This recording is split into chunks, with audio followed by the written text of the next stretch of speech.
I tried kimchi for the second time.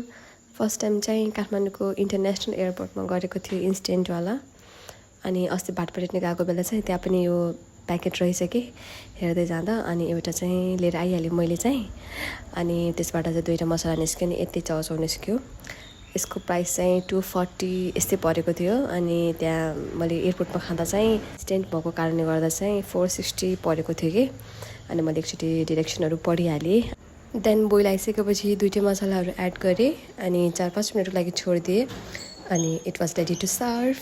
अनि I turn off the flame. यसको चाउचाउ भन्दा नि सुप चाहिँ अति मिठो के। अनि मजाले माथि बसेर 2टा बुढाबुढीले मस्त गफ गर्दै खाने। दिस वाज ओन्ली रियाक्सन मेरो बुढाको। सुप चाहिँ मिठो हुने कि यसको। चाउचाउ मिठो छैन? चाउचाउ पनि मिठो छ तर सुप चाहिँ